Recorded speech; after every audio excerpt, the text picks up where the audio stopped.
जय हिंद एवरीवन। तो आज हम देखेंगे अपने इस पावर सिस्टम प्रोटेक्शन के यूनिट नंबर 1 में। तो यूनिट 1 हमारा क्या कहता है? जो हमारा यूनिट 1 है वो पावर सिस्टम प्रोटेक्शन के बारे में है कि किस टाइप के प्रोटेक्शन हमें चाहिए, किस टाइप के प्रोटेक्टिव डिवाइसेस की नीड है, वो सारा कुछ हम देखेंगे। विदाउट वेस्टिंग टाइम आगे बढ़ते हैं हम। तो पहला हमारा टॉपिक है उसमें नीड ऑफ प्रोटेक्टिव सिस्टम, कि प्रोटेक्टिव सिस्टम का क्या नीड है, क्यों हमको प्रोटेक्टिव सिस्टम जरूरत है। देखते हैं पावर सिस्टम हमारे जो अधिकतर वो क्या कंसिडर करते हैं। वो जनरेट पावर सिस्टम, आप सब स्टेशन पे गए होंगे, वहां पे देखे होंगे जो कि पावर सिस्टम हमारा कंसिडर करता है जनरेटर, ट्रांसफार्मर और डिस्ट्रीब्यूशन, हमारा ट्रांसमिशन लाइन, कई सारे चीज पावर सिस्टम हमारा कंसिडर करता है। लेकिन उसको प्रोटेक्ट करने के लिए किससे, शॉर्ट सर्किट से प्रोटेक्ट करने के लिए पावर सिस्टम में कुछ पावर सिस्टम प्रोटेक्शन जो हमारे प्रोटेक्टिव डिवाइस होते हैं उनका यूज करते हैं हम, जो इसलिए हमारा पावर सिस्टम जो प्रोटेक्टिव सिस्टम है वो हमारा यूज में आते हैं। तो अगर देखते हैं हमारा, जैसे ये सब हम देखें कंसीडर की generator, transmission, distribution, transmission line, ये सारा कुछ था। तो इसमें अगर कभी हमारा क्या हो जाए, फॉल्ट कंडीशन आ जाए, किसी पावर सिस्टम के एलिमेंट अगर फॉल्ट आ जाए, तो उसको ऑटोमेटिक प्रोटेक्टिव डिवाइस क्या हमको डेवलप करना है, ऑटोमेटिक प्रोटेक्टिव डिवाइस हमको वहां पे डेवलप करने के लिए हमको नीड होता है प्रोटेक्टिव सिस्टम डिवाइस का, कि वो जो हमारी फॉल्टी पार्ट है उसको क्या करे, वो आइसोलेट कर दे जितना से जल्दी पॉसिबल है। तो कोई भी ऑटोमेटिक प्रोटेक्टिव डिवाइस हमको क्रिएट करते हैं कि कोई भी फॉल्ट कंडीशन आए उसको क्या करे, वो हटा दे। उसी को हम क्या बोलते हैं, पावर सिस्टम प्रोटेक्टिव डिवाइस। और हमारा जो हेल्दी सेक्शन है वो हमेशा वो अपने नॉर्मल ऑपरेशन पे वो काम करता रहे, उसमें कोई भी हमारा कोई भी जैसे कोई भी हमारा उसमें डिस्टरबेंस ना हो। आगे बढ़ते हैं हम। तो जो हमारा प्रोटेक्टिव स्कीम होता है, जो हमारा प्रोटेक्टिव डिवाइस होते हैं, उनके अंदर क्या क्या इंक्लूड होते हैं, सर्किट ब्रेकर इंक्लूड होते हैं और अधिकतर हमारा प्रोटेक्टिव रिले। ये दोनों जो हमारा सर्किट ब्रेकर और प्रोटेक्टिव रिले है, दोनों क्या होते हैं आपस में, वो रिले हमारा क्या होता है, एक माइक्रो कंट्रोलर की तरह होता है। वो क्या करता है माइक्रो कंट्रोलर, वो हमको प्रोवाइड करता है, इंफॉर्मेशन भेजता है सर्किट ब्रेकर को कि स्ट्रिप डाउन हो जाए, स्ट्रिप अप हो जाए, ये सारा कुछ होता है। और सर्किट ब्रेकर हमारा क्या होता है, अगर हमारा फॉल्टी कंडीशन है तो सर जो हमारा जो फॉल्टी एलिमेंट है उससे सर्किट ब्रेकर हमारा क्या हो जाता है, डिस्कनेक्ट हो जाता है। अब जब डिस्कनेक्ट हो गया तो हमारा डिस्कनेक्ट, जब हमारा सिस्टम डिस्कनेक्ट हो जाता है तो उसी को हम क्या करते हैं, upon two do by protective relay. और जो ये डिस्कनेक्शन है, जो हमारा जो सर्किट ब्रेकर क्या होता है, डिस्कनेक्ट होता है किसके थ्रू, रिले के थ्रू होता है। तो फंक्शन रिले का क्या है, डिटेक्ट करना। रिले क्या करता है, डिटेक्ट करता है, लोकेशन बताता है कि कहाँ पे हमारा फॉल्ट हो रहा है, कहाँ पे हमारा फॉल्ट नहीं हो रहा है। तो रिले का मेन फंक्शन क्या है, हमारा डिटेक्ट करना और लोकेट करना कि हमारा फॉल्ट कहाँ पर है, और उसको हमको क्या भेजना, कमांड सिग्नल भेजना किसको, सर्किट ब्रेकर को, कि डिस्कनेक्ट करो भाई, सर्किट हमारा जो फॉल्टी एलिमेंट यहाँ पे पाया गया उसको डिस्कनेक्ट करो। तो हमारा सिंपली सिस्टम हमारा कैसे रन हो रहा है वो देखिए आप। जैसे हमारा रिले है, रिले क्या कर रहा है, रिले हमारा कर रहा है, हमारा एक सेंसर की तरह यूज हो रहा है जो डिटेक्ट कर रहा है कि कहाँ पे हमारा फॉल्ट है, उसका लोकेशन, ये हमारा क्या कर रहा है, फॉल्ट हमारा डिटेक्ट कर रहा है और हमारा लोकेशन डिटेक्ट कर रहा है। और उस किसको भेज रहा है, वो हमारे सर्किट ब्रेकर को भेज रहा है कि भाई देखो यहाँ पे हमारा फॉल्टी कंडीशन पाया गया है, उसको आप हटा लीजिए, उसको आप रिमूव कीजिए और नॉर्मल ऑपरेशन को हमारे मूव करने दीजिए। देखते हैं हम टाइप्स ऑफ फॉल्ट हमारे, देखते हैं अधिकतर दो टाइप्स के फॉल्ट होते हैं। पहला सिमेट्रिकल फॉल्ट। सिमेट्रिकल फॉल्ट में क्या आता है, हमारा जो थ्री फेस फॉल्ट होते हैं, जो हमारे ये हमारे स्टैंडर्ड फॉल्ट है जो डिटरमाइन किए गए हैं कि किस फॉल्ट लेवल का, जो स्टैंडर्ड फॉल्ट, सोचिए इसमें भी स्टैंडर्ड लेवल आता है फॉल्ट में। तो हमारा सिस्टमेटिक जो हमारा सिमेट्रिकल होता है वो हमारा कैसा होता है, थ्री फेज फॉल्ट होता है। और असिमेट्रिकल में आप देखेंगे line to grind, line to ground fault, line to line fault, line to ground fault और वाइंडिंग फॉल्ट, ये सारे फॉल्ट हमारे आते हैं किसमें, असिमेट्रिकल फॉल्ट में। तो आगे बढ़ते हैं। अब ये कुछ फॉल्ट के स्टेटिक्स हैं। फॉल्ट स्टेटिक्स का मतलब क्या है कि किस कंडीशन से कितना परसेंट फॉल्ट होने का चांसेस हैं, ये एलिमेंट ये सारे हैं और टोटल फॉल्ट परसेंटेज में। जैसे ओवरहेड लाइन, ओएच लाइन यानी ओवरहेड लाइन का जो परसेंटेज है फॉल्ट का वो सबसे ज्यादा होता है, मैक्सिमम होता है 50%। फिर उसके बाद हमारा जो सीटीपीटी रिलेज होती है, सीटीपीटी यानी हमारे क्या, करंट ट्रांसफॉर्म पावर, जो हमारा पोटेंशियल ट्रांसफॉर्म रिले होते हैं उनके चांसेस थोड़ा ज़्यादा होते हैं 12%। या स्विच गियर के जो हमारे चांसेस है वो 12% है। ट्रांसफार्मर के फिर उसके बाद हमारे आ जाते हैं 10% चांस। और जो हमारे अंडरग्राउंड केबल होते हैं उनके 9% चांस होते हैं। और जैसा सबसे मैन्यूट लेवल पे हम कह सकते हैं जनरेटर, जो तो ये हमको याद करना होगा, ये हमको क्या करना होगा, याद। सबसे अधिक जो फॉल्ट होते हैं आप देखे होंगे ओवरहेड लाइन में होते हैं, जो हमारे ऊपर आप देखे होंगे तार जाते हैं, जो हमारे लाइंस जाते हैं बस बार के थ्रू, उनमें अधिक फॉल्ट होने के चांसेस होते हैं। तो आगे बढ़ते हैं हम। अब ये हमारा क्या है, frequency of occurrence for different types of fault. अब कितने परसेंट किस, जैसे हमारा ये हमारा कैसा था, असिमेट्रिकल फॉल्ट था। यहाँ पे आप देखे थे कि हमारा असिमेट्रिकल फॉल्ट कौन कौन से होते हैं। तो असिमेट्रिकल फॉल्ट में हमारा यही था, line to ground, line to line, line to line और वाइंडिंग फॉल्ट थे। अब इनके परसेंटेज देख लेते हैं, इनके चांसेस कितने हैं। तो सबसे ज्यादा जो चांसेस होते हैं वो किस में हमारे सबसे ज्यादा होते हैं, लाइन टू ग्राउंड फॉल्ट में। टोटल हमारा 85% होते हैं। सोचिए कितना ज्यादा परसेंट है हमारा फॉल्ट होने का। फिर उसके बाद होता है लाइन टू लाइन फॉल्ट, ये हमारा एकदम 8% होता है। और लाइन टू लाइन ग्राउंड में और कम हो जाता है, 5% हो जाता है। और हमारा ये लाइन टू ट्रिपल एल में हमारा जो लाइन टू लाइन है, उसमें हमारा केवल 2% चांसेस है फॉल्ट होने का। अब देखते हैं इफेक्ट क्या है फॉल्ट होने के, कंसिक्वेंसेस यानी इफेक्ट क्या है हमारे फॉल्ट के। जब देखिए अगर हैवी शॉर्ट सर्किट हो जाए तो वो क्या करता है, हमारे सिस्टम को, हमारे इक्विपमेंट को क्या कर देता है, डैमेज कर देता है। दूसरे एलिमेंट को भी, और वो एक तो डैमेज हुआ, साथ साथ वो दूसरे को भी, अदर एलिमेंट जो हमारा नॉर्मल में ऑपरेट कर रहा है उसको भी वो डैमेज कर सकता है। तो इसको हमको क्या करना है, हटाना है। इसलिए इफेक्ट हमारा ये फॉल्ट का है कि अगर हैवी हमारा शॉर्ट सर्किट हुआ तो ये क्या कर सकता है, डैमेज कर सकता है हमारे इक्विपमेंट को, हमारे दूसरे जो सिस्टम एलिमेंट, जो इलेक्ट्रिकल सिस्टम के दूसरे एलिमेंट है उसको क्या कर सकता है, वो डैमेज कर सकता है।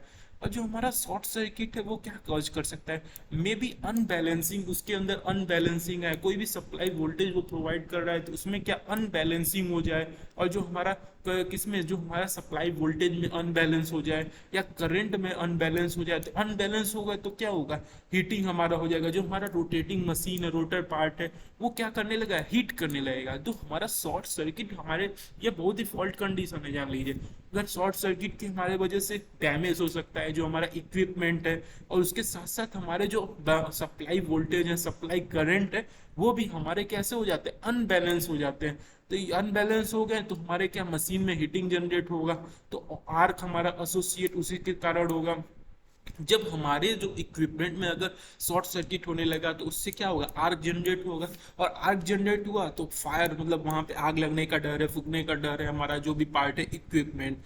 तो ये सारे फॉल्ट के कंडीशन है। कुछ और कंडीशन के बारे में देख लेते हैं। तो यहाँ पे कुछ रिडक्शन, अगर हम जैसे हमारे जो हमारा सब आपको बताए थे कि हम शॉर्ट सर्किट के कारण क्या होता है, हमारा सप्लाई वोल्टेज और सप्लाई करंट है उसमें अनबैलेंस हो जाता है, तो हमारा रिडक्शन हो जाता है, सप्लाई वोल्टेज कम मिल पाता है और फीडर जो होता है वो हेल्दी नहीं रह पाता है हमारा।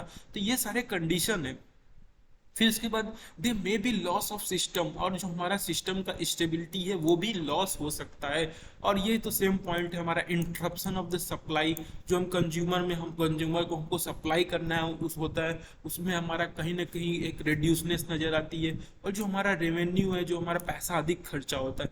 तो ये सारे हमारे फॉल्ट के कुछ इफेक्ट थे। तो हमने जो मोटी मोटा इसमें बात की वो किसकी की कि हमारे शॉर्ट सर्किट की वजह से हमारा जो इक्विपमेंट है वो डैमेज हो जा रहा है, और जो हमारा सप्लाई वोल्टेज और सप्लाई करंट है वो अनबैलेंस रह जा रहा है, जिसके कारण क्या हो रहा है, हमारा जो रोटेटिंग मशीन है उसमें क्या प्रोड्यूस हो रहा है, हीट जनरेट हो रहा है। तो जो शॉर्ट सर्किट है उसके वजह से हमारा कहीं ना कहीं मोटर, जो हमारा रोटर पार्ट है वो भी हमारा फूकने का अधिक चांसेस होता है।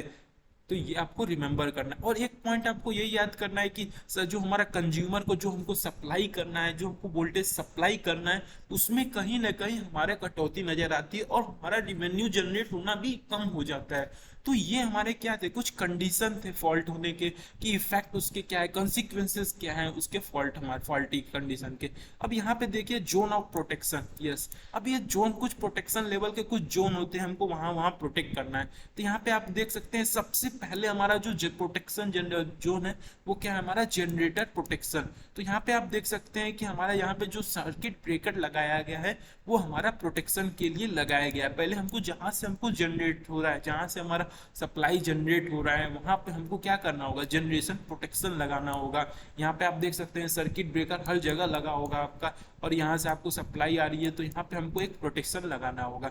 फिर उसके बाद हमारा क्या होता है, high voltage switch gear protection, yes. अब यहाँ पे क्या हो रहा है, हमारा बस बार है, ये हमारा सर्किट ब्रेकर आप देख रहे हैं दोनों साइड लगा हुआ है, और ये बस बार हमारा है कनेक्ट कर रहा है। तो इसको भी प्रोटेक्ट करने के लिए हमको क्या चाहिए, हाई स्विच गियर्स। जो हमारा हाई स्विच गियर हमारा प्रोटेक्शन होता है वो हमको क्या करता है, ट्रांसमिशन में हमारा कहीं ना कहीं हेल्प करता है, प्रोटेक्ट करता है हमारे सिस्टम को। तो वहां पे जो प्रोटेक्शन यूज करते हैं उसे क्या बोलते हैं, स्विच गियर प्रोटेक्शन। फिर उसके बाद हमारा क्या आता है, transformer. Step up step down करने के लिए हम ट्रांसफार्मर यूज करते हैं, तो उनको भी प्रोटेक्ट करने के लिए यहाँ पे आप देख सकते हैं दोनों जगह सीपी लगाया गया है। सीबी यानी हमारा सर्किट ब्रेकर लगाया गया है कि जो हमारा सिस्टम हो वो प्रोटेक्ट रहे।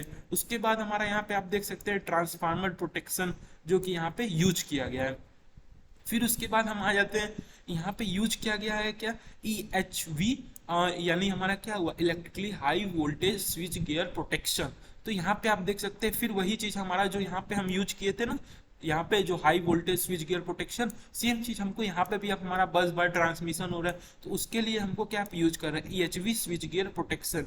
फिर हमको क्या करना होता है, हमको जो कंज्यूमर है जो फीडर है उनको हमको ट्रांसमिट करना होता है लाइन, तो उसके लिए भी हम एक अलग से हमारा ट्रांसमिशन लाइन प्रोटेक्शन आता है, तो उसका हम यहाँ पे यूज करते हैं। फिर लास्ट में वही हमारा सिंपल आ गया, यहाँ पे देख रहे हैं बस बार, यहाँ पे हमारा क्या हो रहा है, चेंज हो रहा है, फेज चेंज हो रहा है, तो वहां पे हम क्या यूज कर रहे हैं, EHV स्विच गियर प्रोटेक्शन। तो ये आपको देखिए रिमेंबर करना होगा कि पहले आप जैसे आप रिमेंबर क्या करेंगे, आपको वैसे भी लॉजिक से याद करना होगा कि जैसे आप जहाँ पे आपका सप्लाई वोल्टेज होता है वहां पे आप क्या यूज करेंगे, जनरेटर प्रोटेक्शन यूज करेंगे। फिर उसके बाद क्या होगा, फिर उसके बाद आपको जो जनरेट हो गया फिर उसमें क्या होगा, फेज चेंजेस होंगे, वहां से हमको दूसरे जगह ट्रांसफर करना होगा, तो वहां पे हम क्या यूज करेंगे, हाई वोल्टेज का स्विच गियर प्रोटेक्शन यूज करेंगे। फिर उसके बाद हमको क्या होगा, उस लाइन को जो हमारा वोल्टेज सप्लाई उसको या तो स्टेप अप करेंगे या स्टेप डाउन करेंगे, उसके लिए हम क्या यूज करेंगे, ट्रांसफार्मर प्रोटेक्शन यूज करेंगे।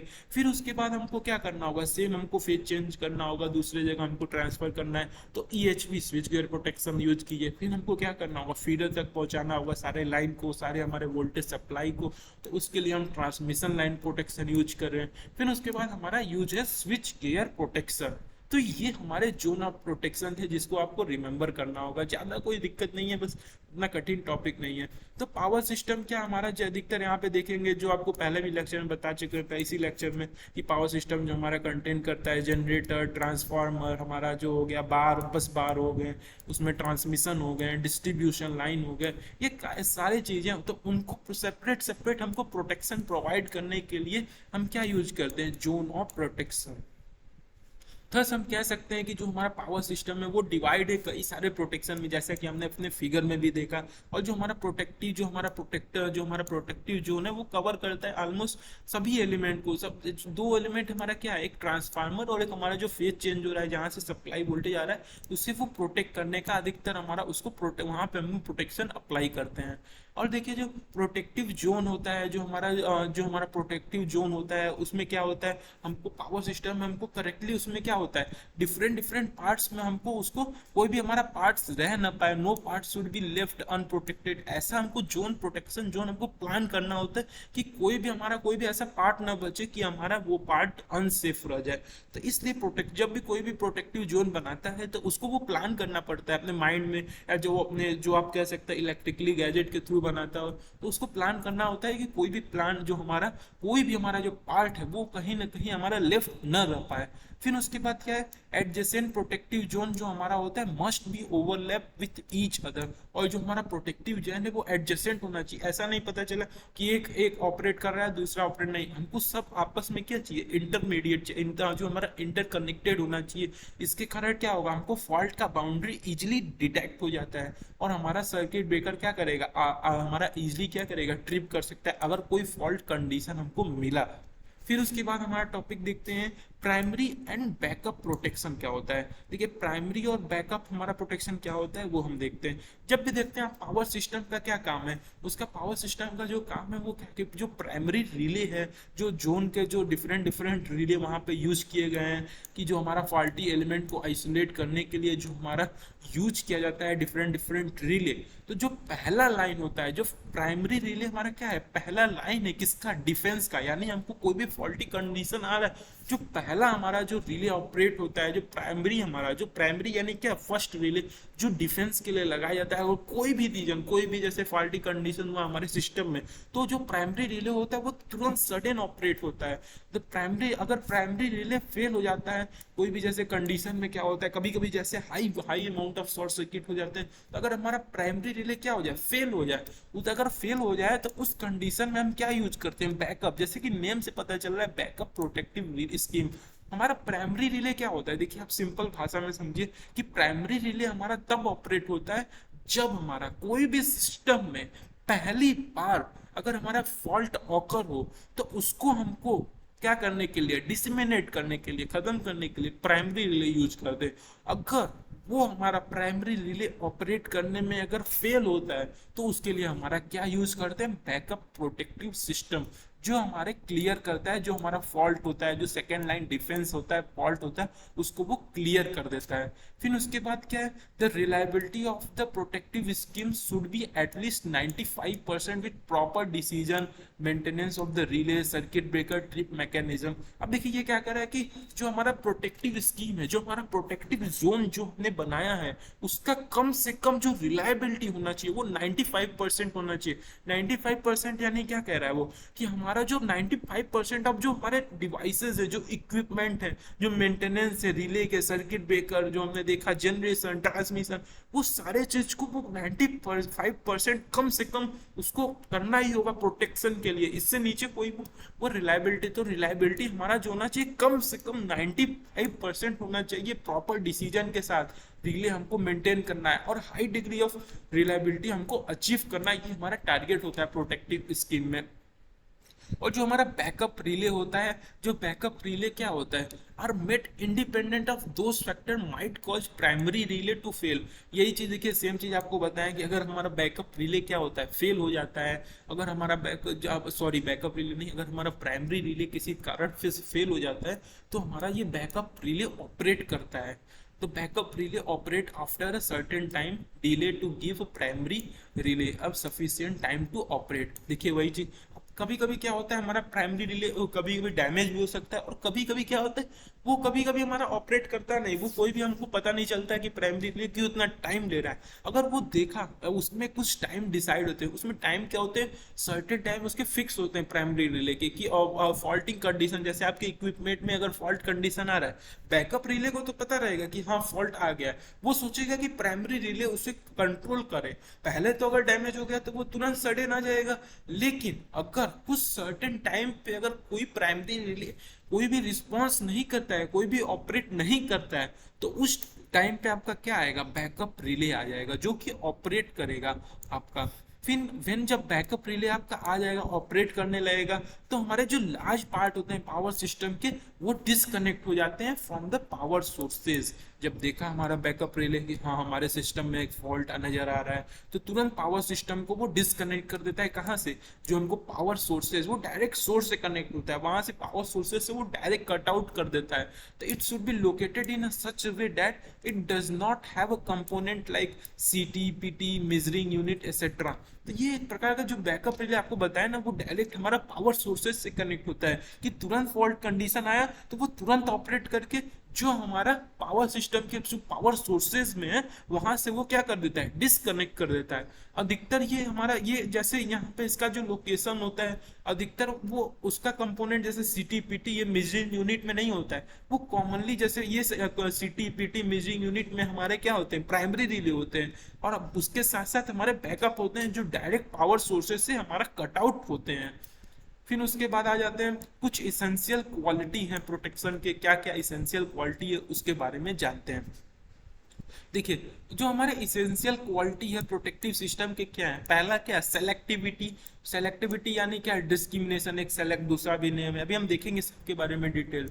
रिलायबिलिटी, सेंसिटिविटी, स्टेबिलिटी और स्पीड एंड फास्ट ऑपरेशन। तो सेलेक्टिविटी हमारा क्या होता है, देखिए सेलेक्टिविटी क्या है, एक प्रकार का क्वालिटी है। सेलेक्टिविटी क्या है, एक प्रकार का क्वालिटी है, किसके through, by which only fault element of the system is isolated and remaining healthy section are left unchanged. देखिए सेलेक्टिविटी एक हमारा जो फॉल्टी कंडीशन को आइडेंटिफाई करने का एक उसके पास क्या है, क्वालिटी है, कि कोई भी सिस्टम में अगर फॉल्ट होता है तो वो केवल आइसोलेट किसे कर दे, जो हमारे फॉल्ट हो रहे हैं केवल उसी सिस्टम को वो आइसोलेट करती है जिसमें हमारा फॉल्ट आया है, और बाकी जो हमारे सेक्शन है, जो नॉर्मल सेक्शन है, जो हेल्दी सेक्शन है, उसको वो क्या कर देती है, वो कॉमनली आपके नॉर्मल ऑपरेशन पे वो ऑपरेट करती रहती है। तो सेलेक्टिविटी और कुछ नहीं है कि केवल जो हमारे फॉल्टी कंडीशन होते हैं उसको वो क्या करती है, वो सेपरेट करती है। यानी सेलेक्टिविटी यानी सेलेक्टनेस, कि कौन सा पार्ट फॉल्टी है, कौन सा पार्ट फॉल्टी नहीं है। जो पार्ट फॉल्टी नहीं है उसको वो छोड़ देती है, और जो फॉल्ट आपको पता चल जाता है कि ये इक्विपमेंट हमारा फॉल्ट है, उसको वो क्या कर देती है, आइसोलेट कर देती है। Also it should be able to distinguish whether the fault line within the zone of protection of outside the zone. और वो ये भी देखती है, उसके साथ साथ वो देखती है, डिस्टिंग्विश करती है कि हमारे जोन ऑफ प्रोटेक्शन के अंडर है या तो उससे बाहर है। तो ये सारा क्वालिटी क्या करते हैं, इसी ये जो हमारा प्रोटेक्टिव जोन वाला क्वालिटी है इसके पास की बताती है कि ये जोन ऑफ प्रोटेक्शन के अंडर है, कि इतने लेवल तक हमारा जो सिस्टम है वो झेल सकता है। अगर आउटसाइड हो रहा है तो वो सारा कुछ हमको बताती है। तो इसीलिए इसका नेम क्या पड़ा है, डिस्क्रिमिनेशन। यानी डिस्क्रिमिनेशन यानी भेदभाव, लेकिन वो वाला भेदभाव नहीं, आप मत समझिएगा। इसमें क्या है, फॉल्टी और नॉन फॉल्टी में हमारा डिस्क्रिमिनेट करता है, बताता है कि हाँ ये पार्ट हमारा फॉल्टी है, ये पार्ट हमारा फॉल्टी नहीं है।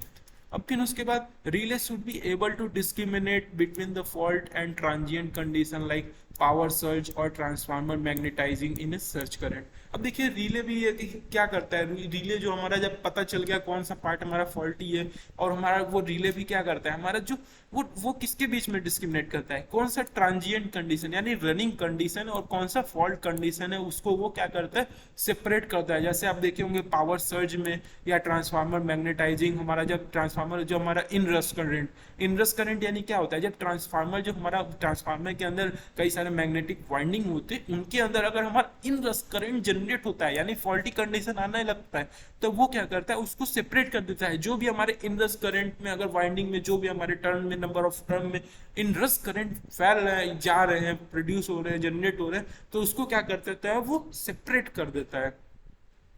फिर उसके बाद हमारा टॉपिक आ जाता है रिलायबिलिटी का।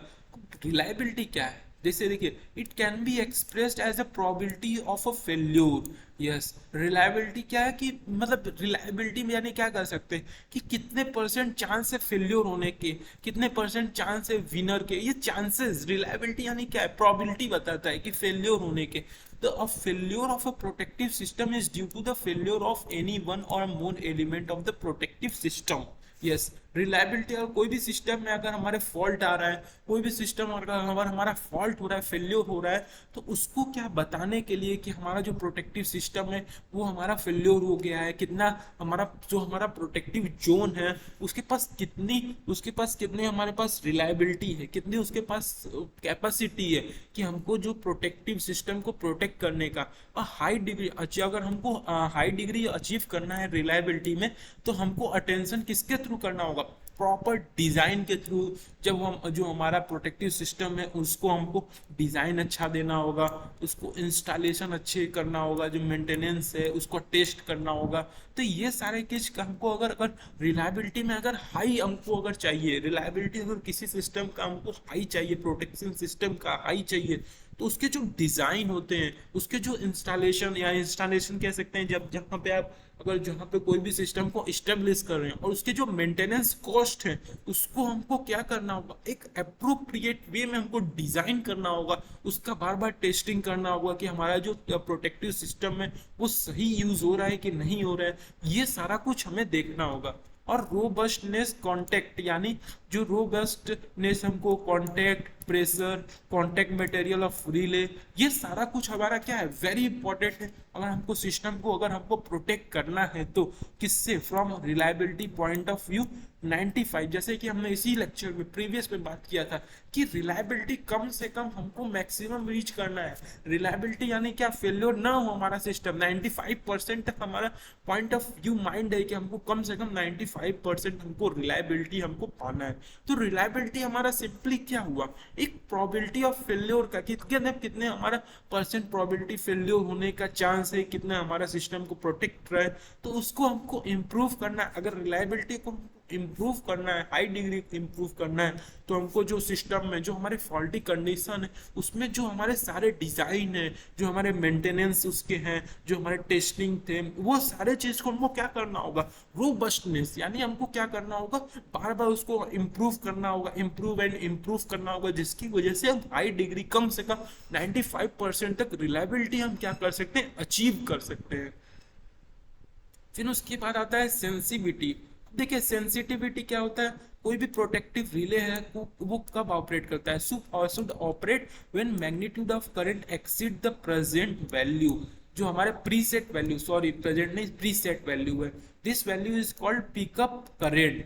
देखिए हमारा प्रोटेक्टिव जो हमारा रिले होता है वो ऑपरेट कब, जो सेंसिटिविटी यानी क्या होता है हमारा सेंसिटिविटी, मतलब सेंसर उसमें लगे रहते हैं, सेंसर्स हमारा कब एक्टिव होते हैं, जब हमारा एबनॉर्मल कंडीशन आता है, जो हमारा प्री सेट वैल्यू होता है। यहाँ पे देखिए जो हमारा पहले हमारा थ्रेशोल्ड जो वैल्यू होता है, यहाँ बोला अगर हमारा करंट एक्सीड होता है किससे, जो प्रीसेट वैल्यू से, उसे हम उस वैल्यू को हम क्या बोलते हैं, पिकअप करंट या पिकअप वैल्यू भी बोल सकते हैं। तो उस समय हमारा क्या होगा, relay should not operate when a current is below it's pickup value. तो उसमें क्या एक वैल्यू हमारा आइडेंटिफाई है कि इसके नीचे अगर करंट रहा तो हमारा क्या होगा, नॉर्मल कंडीशन क्या आएगा। अब अगर हमारा कोई भी सिस्टम में अगर हमारा जो करंट ऑपरेट हो रहा है वो हाई हो जाए, पिकअप वैल्यू से ज्यादा हो जाए, तो हमारा उस समय रिले ऑपरेट होगा। Relay should have a sufficient efficiently sensitivity to operate when operating current just exceed its pickup value. जब हमारा पिकअप वैल्यू से कोई भी करंट अगर ज्यादा होता है तो वहां पे हमारा तुरंत प्रोटेक्टिव रिले ऑपरेट करता है और हमको बताता है कि यहाँ पे हमको इफेक्टिवली यूज करना है। तो सेंसिटिविटी मतलब क्या होता है, सेंसेस यानी the probability to identify the where the element is going to be fault, कहाँ पे आपका जो एलिमेंट है वो फॉल्ट के कंडीशन में आ रहा है, तो उसी को वो कितने टाइम पे कितने स्पीड में तुरंत उस वैल्यू को बता रहा है, उसी को हम क्या बोलते हैं, सेंसिटिविटी बोलते हैं। फिर उसके बाद आता है स्टेबिलिटी। अब देखिए स्टेबिलिटी क्या होता है हमारा, और system should be stable over a when large current is flowing through protective zone. अगर हम स्टेबिलिटी कैसे आइडेंटिफाई कर सकते हैं, सोचिए सिस्टम के हम जब स्टेबिलिटी कैसे आइडेंटिफाई, जैसे large amount of current flow हो रहा है किसके थ्रू, जो हमारे प्रोटेक्टिव जोन है उसके थ्रू अगर हम लार्ज अमाउंट ऑफ करंट हमारा प्रोड्यूस हो रहा है, फ्लो हो रहा है, तो due to the external agent which does not lie in its zone. Stability मतलब आप कह सकते हैं स्टेबल हमारा तभी तक होगा, सिस्टम हमारा स्टेबल कब तक होगा, जब तक हम करंट को फ्लो कर रहे हैं और इंक्रीज कर रहे हैं, लेकिन अगर प्रोटेक्शन की जो प्रोटेक्टिव जोन हमने देखा था उसी के अगर वो अंडर रहता है तो हमारा क्या है, सिस्टम स्टेबल है। अगर उसके बाहर जाने लगा तो उस समय हमारा क्या होगा, सिस्टम क्या होगा, अनस्टेबल हो जाएगा। अब हमारा देखते हैं fast operating speed. Yes, fast operating speed क्या है हमारा, a protective relay must be operate at required speed. Yes, जो प्रोटेक्टिव रिले होता है उसके भी कुछ स्पीड होते हैं, वो कितना how much he have capacity to attain its faulty condition very fast, that is the meaning of the fast operation। the protective relay क्या होता है, कितने जल्दी से, कितने स्पीड से, कितने फास्ट, कितने सडन उस रिले को ऑपरेट करे अगर कोई फॉल्टी कंडीशन आ जाए, तो वहां पे क्या यूज होता है, fast operation speed. It should be neither too slow और विच में रिजल्ट टू डैमेज। अगर ज्यादा स्लो हो गया, पता चला फॉल्ट आ ही रहा है तो हमारा सिस्टम पूरा डैमेज हो गया, तो ऐसा नहीं होना चाहिए। It should not neither be too slow जो हमारे सिस्टम को डैमेज कर सके, और इतना फास्ट भी नहीं होना चाहिए कि वो जो डिजायर्ड ऑपरेशन है वो की फॉल्ट उसको छीनने का क्षमता था उस सिस्टम को, लेकिन ये हमारा रिले तुरंत ऑपरेट हो गया तो उससे क्या हो गया, हमारे सिस्टम बंद हो गए। तो ऐसा भी नहीं होना चाहिए, हमको क्या होना चाहिए, एप्रोप्रिएट वे में हमारा स्पीड इसका होना चाहिए। इसका ऑपरेशन ना ज्यादा फास्ट होना चाहिए ना ज्यादा स्लो होना चाहिए। तो ये हमने देखा कुछ हमारे जो फीचर्स हैं, जो हमारे कुछ फीचर्स हैं मेजर करने के, सेलेक्टिविटी, ये सारे हमारे जो इसेंशियल क्वालिटी है जो हमारे प्रोटेक्शन के, हमने देख लिया कि सेलेक्टिविटी कैसे होता है, कैसे हमारे फॉल्टी कंडीशन और अनफॉल्टी कंडीशन को कैसे वो डिस्टिंग्विश करता है। रिलायबिलिटी देखा कि कैसे फेल्योर हमारा कम से कम चांस होना चाहिए फेल्योर का, और हमारे जो चांसेस होना चाहिए जो स्टेबल का वो सारा कुछ हाई रहे। फिर उसके बाद हमने देखा सेंसिटिविटी के बारे में, फिर स्टेबिलिटी के बारे में, फिर स्पीड कैसे हमारा फास्ट ऑपरेशन ऑपरेट हो। तो ये सारा कुछ आपको रिमेंबर करना होगा कि सेलेक्टिविटी, रिलायबिलिटी, सेंसिटिविटी, स्टेबिलिटी और स्पीड में फास्ट ऑपरेशन, ये सारा कुछ आपको रिमेंबर करना होगा पॉइंट टू पॉइंट। फिर उसके बाद हम आ जाते हैं कि क्लासिफिकेशन। यस, अब हमारा जो प्रोटेक्टिव रिले है उसके क्लासिफिकेशन है। तो बेस्ड ऑन टेक्नोलॉजी, जो टेक्नोलॉजी हमारे हैं आप आज हमारे हमारे पास, तो उनके बेस पे जो हमारे टेक्नोलॉजी के अंदर क्या आता है, कंस्ट्रक्शन के बेस पे और ऑपरेशन के बेस पे जो हमारे प्रोटेक्टिव रिले हैं वो 3 टाइप में डिफाइन किए गए। अभी इसके बारे में हम देखेंगे सबके बारे में। जो पहला टाइप हमारा क्या है, इलेक्ट्रोमैग्नेटिक रिले, दूसरा क्या है, स्टैटिक रिले, और तीसरा हमारा है माइक्रो प्रोसेसर बेस्ड रिले, जो हमारे कंस्ट्रक्शन एंड ऑपरेशन यानी टेक्नोलॉजी के बेस पे है। अगर बात करें फंक्शन के बेस पे, तो फंक्शन के बेस पे हमारा किसके से कार्य कौन से ऑपरेशन कब ऑपरेट होंगे, तो उनके बेसिस पे हमारा टोटल 5 टाइप रिलेट आइडेंटिफाई किया गया है। पहला क्या हमारा ओवर करंट प्रोटेक्शन, दूसरा under current, independence relay, under frequency और डायरेक्शनल रिले। तो ये आपको पॉइंट रिमेंबर करना होगा। तो अब हम अगर देखें, अगर हमारा जो प्रोटेक्टिव स्कीम था, जो यहाँ पे हमको प्रोटेक्टिव जो रिले यहाँ पे आइडेंटिफाई हमने किया बेस्ड ऑन टेक्नोलॉजी और बेस्ड ऑन फंक्शन। टेक्नोलॉजी में हमने 3 देखे और इसके बेस पे हमने 5 देखे टोटल। तो अब यहाँ पे हम देख रहे हैं कि अगर हमको प्रोटेक्टिव स्कीम किस टाइप का प्रोटेक्शन, कहाँ पे प्रोटेक्शन प्रोवाइड करना है, उन सारे चीज के बेसिस पे हमारा टोटल यहाँ पे आप देख सकते हैं कि टोटल हमारा 4 टाइप के आइडेंटिफाई किए गए हैं। Over current protection, distance protection, career protection and differential protection. तो इनके बारे में थोड़ा थोड़ा हम जान लेते हैं। देखिए ओवर करंट प्रोटेक्शन क्या होता है, जैसे कि हमने रिले में भी देखा था, अगर हमारा करंट ज्यादा होता है तो वहां पे रिले ऑपरेट होता है। तो यही चीज हमारा प्रोटेक्शन स्कीम में भी है। This scheme of the protection is use for distribution line. तो ये हमारा जो कहाँ पे यूज होता है, डिस्ट्रीब्यूशन लाइन में होता है, जहाँ पे लार्ज मोटर में अधिक होता है। तो यहाँ पे हमारा जो अधिकतर ये जो हमारा ओवर करंट है वो हमारा डिस्ट्रीब्यूशन लाइन में यूज होता है हमारा, और ये हमारा लार्ज मोटर होते हैं उनमें हमारा यूज होता है। तो जो ओवर करंट हमारे रिले होते हैं वो क्या कब ऑपरेट करते हैं, जब हमारा करंट क्या होता है, exceed its pickup value. Pickup value आपको बताया ना, जो नहीं हमारा प्रीसेट वैल्यू होता है, जो पहले से हमारा उसमें डिफाइंड वैल्यू होता है, थ्रेशोल्ड वैल्यू होता है, उसी को हम क्या बोलते हैं, पिकअप वैल्यू बोलते हैं। जब ओवर करंट रिले हमारा कब ऑपरेट होता है, जब भी कोई भी करंट हमारा एक्सीड अमाउंट में पास हो पिकअप वैल्यू से, तो उसे हम क्या बोलते हैं, ओवर करंट रिले। फिर उसके बाद हमारा क्या आता है, डिस्टेंस प्रोटेक्शन। अब डिस्टेंस प्रोटेक्शन में हमारा क्या होता है, this protection is use for protection of A transmission और सब ट्रांसमिशन। जो हमारा लाइन होते हैं, ये हमारा प्रोटेक्शन कहाँ कब यूज होता है, प्रोटेक्शन हमारा ट्रांसमिशन लाइन और सब ट्रांसमिशन लाइन में यूज होता है। देखिए जो हमारा डिस्टेंस प्रोटेक्शन होता है, जैसे आप देखते हैं कि ट्रांसमिशन, जैसे आपने सब स्टेशन पे गए होंगे 132 kV 66 kV या जो भी आप गए होंगे, वहां पे आप देखे होंगे लंबी लंबी दूर से कई सारे हमारे मीडियम ट्रांसमिशन या लास्ट ट्रांसमिशन से हमको क्या आता है, पावर सप्लाई आता है, जो कि हमारा सोर्सेज होता है। तो वहां पे हम क्या यूज करते हैं, वहां पे हम डिस्टेंस प्रोटेक्शन यूज करते हैं कि हमारा जो जितना भी हमको भेजा जा रहा है ट्रांसमिशन जो वोल्टेज है, उसको हमको क्या करना होगा, प्रोटेक्ट करना होगा। उसके लिए हम यदि यूज करते हैं क्या, डिस्टेंस प्रोटेक्शन जो हमारा स्कीम है। इसके अंदर क्या क्या इंक्लूड होता है, नंबर ऑफ डिस्टेंस रिले, कितना हमारा डिस्टेंस रिले एक ही टाइप का डिस्टेंस रिले हमारा मेजर करता है कि किसके बीच में जो रिले लोकेशन हमारा होता है और जो पॉइंट ऑफ फॉल्ट होता है किसके टर्म में, इम्पीडेंस के टर्म में, रिएक्टेंस के टर्म में, या तो एडमिटेंस के टर्म में। डिस्टेंस रिले देखिए, आपको डिस्टेंस रिले जो होता है वो कोई भी जैसे जो डिस्टेंस रिले हमारा होता है वो किस में मेजर करता है, वो रिले के लोकेशन को बताता है कि कहाँ पे हमारा फॉल्ट कंडीशन हुआ है, किसके टर्म में, कितना इम्पेडेंस। जैसे आपको ये नहीं कहा जाएगा कि 10 किलोमीटर दूर वहां पे फॉल्ट हुआ, नहीं, कितना इम्पेडेंस, कितना ओम हमारा फॉल्ट, मतलब कितना इसमें हमारा मेजर होता है, जो हमारा डिस्टेंस प्रोटेक्शन होता है। कितना रिएक्टेंस हमारा है, कितना एडमिटेंस है। और जो रिले हमारा ऑपरेट होता है, the point of the fault lies with in the protection section of line. और जो रिले हमारा ऑपरेट होता है, अगर हमारा प्रोटेक्टिव सेक्शन के अंदर है तो रिले हमारा उतना जैसे नहीं, अगर हमारा प्रोटेक्टिव स्कीम जो हमारा प्रोटेक्टिंग जोन है उसके अंदर रहा तो दिक्कत नहीं है। लेकिन देखा कि हमारा इस जो हमारा फॉल्टी कंडीशन आ रहा है प्रोटेक्टिव सेक्शन के अंदर, तो रिले क्या होगा, ऑपरेट करेगा। तो इम्पिडेंस जो रिले होता है मेजर करता है कितने लाइन पे इम्पिडेंस हमारे, कितने लाइन इम्पिडेंस पे हमारा जो फॉल्ट कंडीशन पॉइंट आउट किया गया है वो हमारा क्या बताता है, इम्पीडेंस रिले।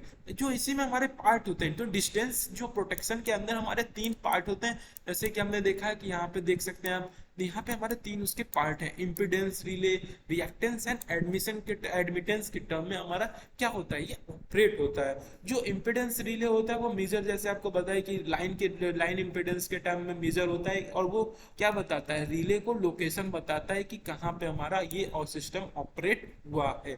फिर उसके बाद आता है हमारा क्या, करियर करंट प्रोटेक्शन स्कीम। अब कैरियर करंट प्रोटेक्शन स्कीम क्या है हमारा, this scheme is use for the protection of EHV and UHV line generally 132 kV and above. Yes, जो हमारा ये जो करियर करंट प्रोटेक्शन, जो हमारा प्रोटेक्शन स्कीम है, वो हमारा अधिकतर कहाँ पे, किसके बीच में यूज होता है, अधिकतर हमारा जो 132 kV की EHV की लाइन है या UHV की लाइन है, इससे ऊपर। और जो हमारा डिस्टेंस प्रोटेक्शन वाला था, ये हमारा कहाँ तक था, केवल 132 kV लाइन तक थे, यानी 33 kV पे आप यूज कर सकते हैं, 66 kV पे यूज कर सकते हैं, 132 kV तक आप यूज कर सकते हैं। लेकिन अगर उससे ऊपर हमको प्रोटेक्शन स्कीम चाहिए, तो वहां पे हम क्या यूज करेंगे, कैरियर करंट प्रोटेक्शन स्कीम, जो कि 132 kV जनरली है, इससे एवब के लिए, जिसका रेंज है हमारा, फ्रिक्वेंसी का रेंज है कितना, 50 से 500 किलो हर्ट्ज साइकिल पर सेकेंड। तो जो हमारा ट्रांसमीटर और रिसीवर होता है वो इंस्टॉल होता है इन दोनों पॉइंट पे, दोनों हमारे एंड पॉइंट पे भी, और जो हमारा रिसीवर पॉइंट है, कि हमारा जो सिस्टम है उसको प्रोटेक्ट करने के लिए दोनों ट्रांसमीटर एंड रिसीवर साइड, दोनों साइड हमारा क्या होता है, ये ऑपरेट होता है, दोनों साइड लगा होता है, डिपेंडिंग ऑन द इंफॉर्मेशन। अगर रिले जहाँ पे इंफॉर्मेशन देगा और वहां से जो नजदीक हो जाए, जो फॉल्टी, जो हमारे जिस सिस्टम के अंदर, जिस प्रोटेक्टिव सिस्टम जो सेक्शन के अंदर अगर हमारा वो डेवलप हो रहा है, कि वो वहां से जहां पे हमारा फॉल्ट लोकेशन है, वो तुरंत उस वहां पे जाके ऑपरेट करेगा। Relay do not operate in a case of external fault. इसका एक ये डिसएडवांटेज है, जैसे कोई भी एक्सटर्नल फॉल्ट यानी क्या कह सकते हैं हम, जैसे आपका लाइटनिंग हो गया, ये सारा कुछ हो गया, तो उस समय हमारा ये रिले ऑपरेट नहीं होगा। तो relay used lines are distance type of their tripping operation is control by carrier signal. Yes, जो हमको सिग्नल भेजा गया है, जो हमारा सिग्नल दिया गया है, उसी के रेंज में क्या करता है, ये हमारा जो डिफरेंट, जो हमारा कैरियर प्रोटेक्शन रिले है, वहीं पे वो ऑपरेट करता है। तो इस पॉइंट हम देख लेते हैं एक बार, और इसमें क्या क्या हमने पॉइंट देखा। देखिए, करियर करंट प्रोटेक्शन में हमारा क्या था कि 132 kV या इससे एवं प्रोटेक्शन में हमारा यूज होता है। यहाँ पे जो हमारा फ्रिक्वेंसी रेंज होता है वो 50 हर्ट्ज से 500 किलो हर्ट्ज के अंदर होता है, पर सेकेंड के अंदर। और ये क्या होता है, हमारा ट्रांसमीटर, और जो हमारा ट्रांसमीटर लाइन में जहाँ पे एक ट्रांसमीटर जहाँ से हो रहा है और रिसीवर दोनों पे क्या होता है, इंस्टॉल्ड होता है हमारा।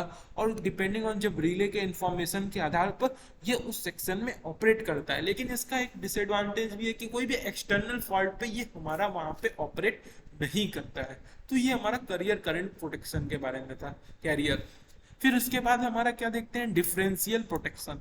अब डिफरेंशियल प्रोटेक्शन के अंदर क्या होता है, ये हमारा जो डिफरेंशियल प्रोटेक्शन सिस्टम होता है, ये हमारा कहाँ पे यूज होता है, डिफरेंशियल, जैसे नाम से पता चल रहा है कि डिफरेंट हमारे जो इक्विपमेंट है वहां पे यूज होगा। तो यहाँ पे देखिए, use for the protection of the transformer, जैसे हमारे ट्रांसफार्मर में यूज होता है, मोटर में यूज होता है, जनरेटर में यूज होता है, सिटी में यूज होता है। ये दोनों साइड प्लेस होता है, कहाँ, दोनों वाइंडिंग, जो प्राइमरी वाइंडिंग और सेकेंडरी वाइंडिंग दोनों, और आउटपुट इनपुट साइड दोनों हमारे साइड क्या होता है, ये दो प्रोटेक्टिव सिस्टम लगे होते हैं। तो डिफरेंशियल प्रोटेक्शन मेजरली क्या होता है हमारा, डिफरेंशियल प्रोटेक्शन अधिकतर हमारे क्या होते हैं, इक्विपमेंट में लगे होते हैं, ट्रांसफार्मर, मोटर, जनरेटर, और वो भी हमारे इनपुट, यानी जो हमारा वाइंडिंग है, इनपुट वाइंडिंग, प्राइमरी वाइंडिंग है, दोनों साइड लगे होते हैं, अप्लाई होते हैं, रिले कॉइल के अंदर ये ऑपरेट करते हैं। और अगर relay coil compare the current entering in a machine winding and leaving the same.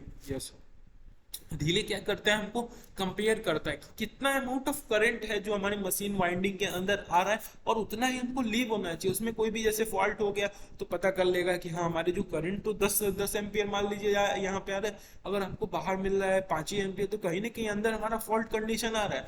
उसको रिमूव करने के लिए, उसको हटाने के लिए, या उसको ना होने के लिए हम यहाँ पे डिफरेंशियल रिले यूज, जो डिफरेंशियल प्रोटेक्शन स्कीम है वो हम यहाँ पे यूज करते हैं। फिर उसके बाद हमारा क्या, अंडर नॉर्मल कंडीशन, कोई भी नॉर्मल कंडीशन है या कोई भी जैसे कोई भी एक्सटर्नल फॉल्ट होता है, जैसे करंट हो गया, एंटरिंग हो गया वाइंडिंग के अंदर, या करंट लीव करने लगा, तो उस केस में हमारा क्या होता है, कोई भी केस इंटरनल फॉल्ट आता है तो उसको क्या करता है, वो क्या करता है, वो पता करता है कि कहाँ पे हमारा फॉल्ट आया, किस लोकेशन पे हमारा फॉल्ट आया। उन सारे चीज को हमको क्या करने के लिए, डिस्टिंग्विश करने के लिए, डिफरेंस पता करने के लिए हम इस टाइप का रिले यूज करते हैं, डिफरेंशियल प्रोटेक्शन रिले। तो डिफरेंशियल प्रोटेक्शन रिले हमारा क्या करता है, ये सारा कुछ हमारा ऑपरेट करता है इंटरनल फॉल्ट को।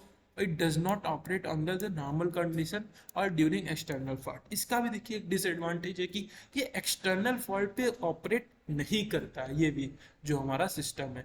तो आपको ये डिफरेंशियल जो हमारा प्रोटेक्शन सिस्टम है, तो यहाँ पे आपने देखा कि हमारा कैसे डिफरेंट डिफरेंट कंपोनेंट के अंदर हमारा ये यूज हो रहा है, जैसे मोटर, ट्रांसफार्मर, जनरेटर, ये सारे के ऊपर। और ये हमारा क्या होता है, दोनों वाइंडिंग की तरफ होता है, प्राइमरी वाइंडिंग जो हमारा इनपुट वाइंडिंग है और उसके आउटपुट वाइंडिंग पे भी हमारा ये अप्लाई होता है। और जो मशीन वाइंडिंग है, और इसमें हमारा जो मशीन वाइंडिंग इंटरनल फॉल्ट होता है उसको भी हमारा ये प्रोटेक्ट करता है।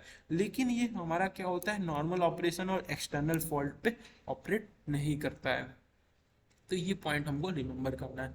फिर उसके बाद क्या आता है हमारा ऑटोमेटिक रिक्लोजिंग। देखिए ऑटोमेटिक रिक्लोजिंग मतलब क्या है, अबाउट 90% ऑफ फॉल्ट और ऑन OH लाइन, जैसा कि हमने देखा, आपने स्टैटिक्स में भी देखा, प्रोटेक्शन स्टैटिक्स में, कि हमारे जो 85% से 90% जो हमारे फॉल्ट होते हैं वो अधिकतर ओवरहेड लाइन में होते हैं। तो about 90% of the fault on OH line are transient in a nature. वो कैसे होते हैं, ट्रांजिएंट होते हैं नेचर में।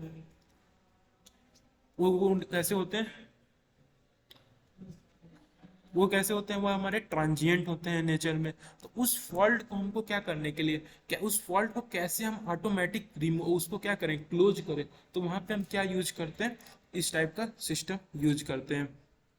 तो यहाँ पे आप देख सकते हैं